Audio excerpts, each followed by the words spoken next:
Hello everyone. तो चलिए आज सीधा डाइव करते हैं बेताल पंचीसी की उस ओरिजिन स्टोरी में। मतलब उस कहानी में जहां से सब कुछ शुरू हुआ।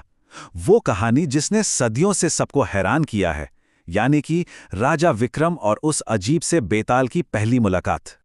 और बस यही एक शर्त, यही एक रूल है जो इस पूरी सीरीज की, पूरी कहानियों की नींव है।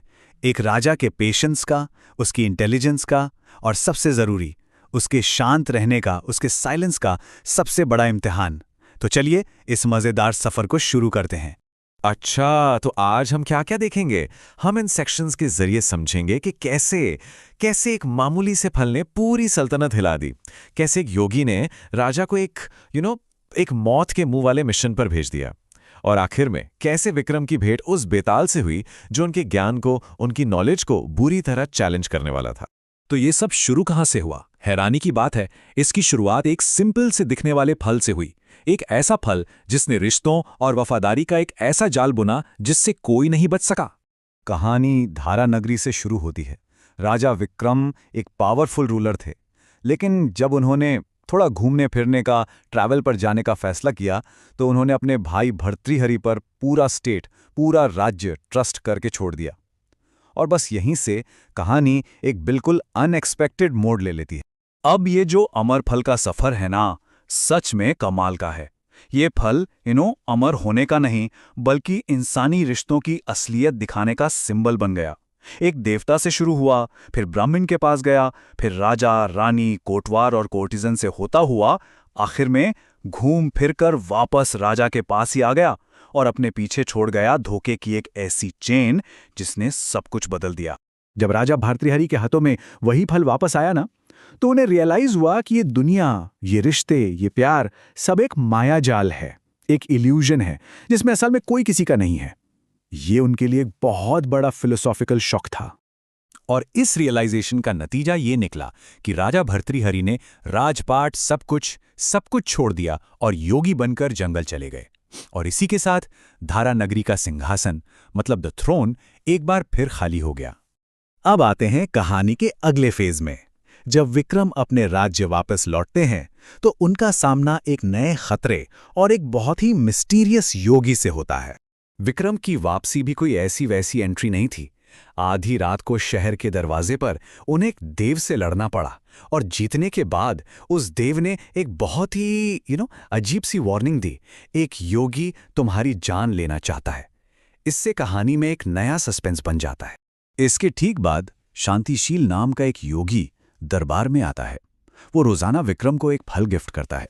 विक्रम को थोड़ा डाउट तो होता है, लेकिन एक दिन जब एक फल गलती से टूटता है और उसमें से एक अनमोल हीरा निकलता है, तो विक्रम बिल्कुल सरप्राइज हो जाते हैं। ये उस योगी की एक बहुत सोची समझी चाल थी। तो यहां विक्रम एक अजीब डिलेमा में फंस गए। सोचने लगे, एक तरफ देव की साफ साफ वार्निंग थी और दूसरी तरफ योगी का इतना जेनरस, इतना अच्छा बर्ताव।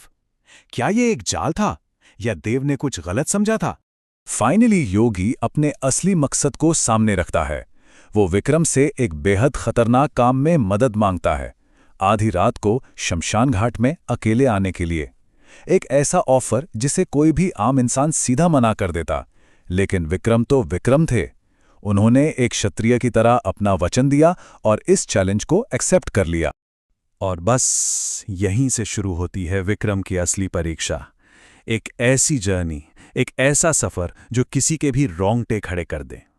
जरा इमेजिन कीजिए उस रात को, तूफान, घना अंधेरा, भूत प्रेतों की चीखें, और इन सब के बीच राजा विक्रम अकेले आगे बढ़े जा रहे हैं।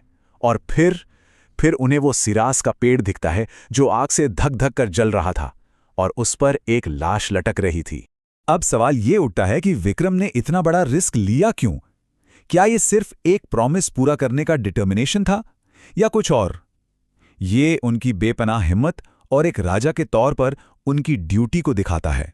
अब हम कहानी के उस सबसे इंपॉर्टेंट मोड़ पर आते हैं जहां विक्रम की मुलाकात उस सुपरनैचुरल चीज से होती है जिसे हम बेताल के नाम से जानते हैं। ये कोई आम लाश नहीं थी, बिल्कुल नहीं। जैसे ही विक्रम ने रस्सी काटी, वो नीचे गिरी, जोर जोर से रोने लगी और फिर अचानक हंसने लगी। और इससे पहले कि विक्रम कुछ समझ पाते, वो जादू से वापस पेड़ पर जाकर लटक गई। ये एक सुपरनैचुरल पहेली थी जिसे विक्रम को अपनी हिम्मत से सॉल्व करना था। और आखिर में उस लाश ने अपनी पहचान बताई, मैं बेताल हूं। और उसने वो शर्त रखी जो इस पूरी कहानी का सबसे इंपॉर्टेंट हिस्सा है, चुप्पी की शर्त। अगर राजा विक्रम ने रास्ते में एक लफ्ज भी बोला तो बेताल वापस अपने पेड़ पर चला जाएगा। विक्रम ने शर्त मान ली और इसी के साथ उन 25 कहानियों का सिलसिला शुरू हुआ। एक ऐसा सिलसिला जहां हर कहानी के एंड में एक ऐसा सवाल होता था जो विक्रम को बोलने पर मजबूर कर देता था। तो चलिए अब तक जो भी हुआ है उसे फटाफट रिकैप करते हैं और देखते हैं कि इस शुरुआती कहानी के की पॉइंट्स आखिर हैं क्या। तो हमने देखा कि कैसे एक फल ने एक राजा को योगी बना दिया, कैसे विक्रम को एक देव ने आकर वॉर्न किया, कैसे एक चालाक योगी ने उन्हें शमशान घाट भेज दिया, और आखिर में कैसे उन्हें बेताल को बिल्कुल चुपचाप ले जाने की शर्त माननी पड़ी। अब आपकी सोचने के लिए एक सवाल, उस योगी के पास ऐसी कमाल की पावर्स थीं, ऐसी शक्तियां थीं, फिर भी उसने ये खतरनाक काम खुद करने के बजाय राजा विक्रम से ही क्यों करवाया? इस पर जरूर सोचिए, इसके पीछे क्या लॉजिक हो सकता है। और हम आपको इसी विचार के साथ छोड़ जाते हैं। विक्रम के पास शैतानों से लड़ने के लिए तलवार तो थी, लेकिन असली इम्तिहान तो अब शुरू होना था, दिमाग का इम्तिहान। सवाल यह है कि क्या एक राजा एक भूत के सवालों का जवाब दे पाएगा बिना अपनी चुप्पी तोड़े? ये हम आगे देखेंगे।